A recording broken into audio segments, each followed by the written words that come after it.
Hello everyone, Shelley's creation থেকে চলে এসেছি। আজকে আমাদের 30 ডেজ বিউটিশিয়ান কোর্সের আজ ডে 8। তো আজকে আমরা দেখব ফোরহেড এবং আপার লিপস আমরা কিভাবে থ্রেডিং করব। তো থ্রেডিং করার সময় আমরা থ্রেডটাকে যেভাবে টার্ন করব 6 থেকে 7 বার, ঠিক সেম প্রসেসে আমরা ট্রায়াঙ্গেল শেপ নিয়ে আমরা ফোরহেডের যে লাইন্স আছে, হেয়ারের যে লাইন্স আছে, সেই লাইন্স বরাবর আমরা পরপর লাইন করতে থাকবো এবং পুরো লাইনটাকে আমরা ঠিকঠাক করে নেওয়ার পর যে আনইভেন হেয়ারগুলো থাকবে সেগুলোকে আমরা আস্তে আস্তে ক্লিয়ার করব। এবং যখন যেদিকের আইব্রোজ করব সেদিকের আইসটাকে আমরা ক্লায়েন্টকে হাত দিয়ে চেপে ধরতে বলবো, তাহলে চামড়াটা টান থাকবে এবং কেটে যাওয়ার চান্সেস থাকবে না। সো এইভাবে আমরা একবার রাইট সাইড, তারপরে আবার লেফট সাইড, তারপর পুরো ফোরহেডটাকে আমরা আস্তে আস্তে ক্লিন করে নেব।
তো সেম প্রসেসে আমরা লেফট এবং রাইট সাইডের আইব্রোজের উপরের হেয়ারগুলোকে আমরা রিমুভ করে নিলাম।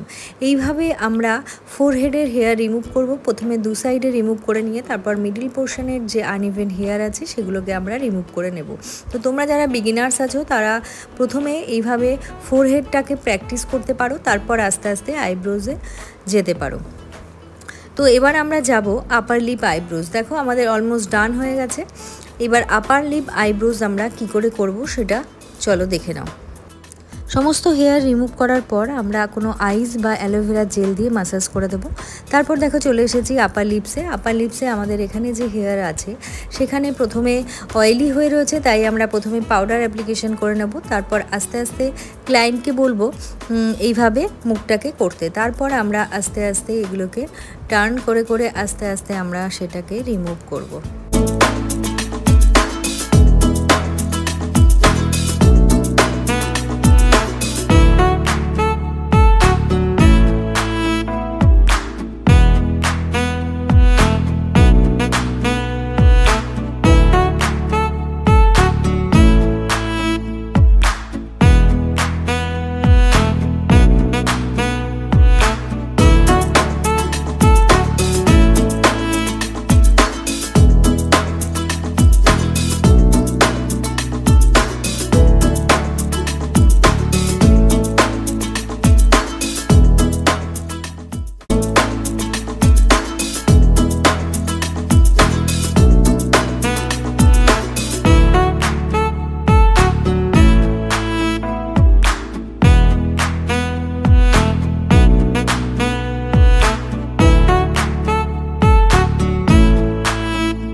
তোমরা নিশ্চয়ই বুঝতে পেরেছো আমি কিভাবে করলাম। সো তোমরা সবাই বাড়িতে প্র্যাকটিস করবে এবং আমাকে কমেন্টে জানিও আমার এই ক্লাসগুলো তোমাদের কেমন লাগছে। সো আমাদের আইব্রোজের এপিসোড পুরোপুরি শেষ। এবার নেক্সট আসবো আমরা ম্যানিকিওর ও পেডিকিওরে। সো তোমরা যারা আমার চ্যানেল এখনও সাবস্ক্রাইব করোনি এবং আমাকে ফলো করোনি, প্লিজ ফলো করো এবং বেল আইকনে অবশ্যই ক্লিক করো যাতে আমার সমস্ত ভিডিও নোটিফিকেশান তোমাদের কাছে ঠিক টাইমে পৌঁছে যায়। আর আমার ভিডিও যদি তোমাদের কাছে ভালো লেগে থাকে তাহলে অবশ্যই কমেন্ট এবং শেয়ার করতে ভুলো না। আমার নেক্সট ভিডিও আসছে ম্যানিকিওর, যেটা আপলোড করব Friday. So thank you for watching.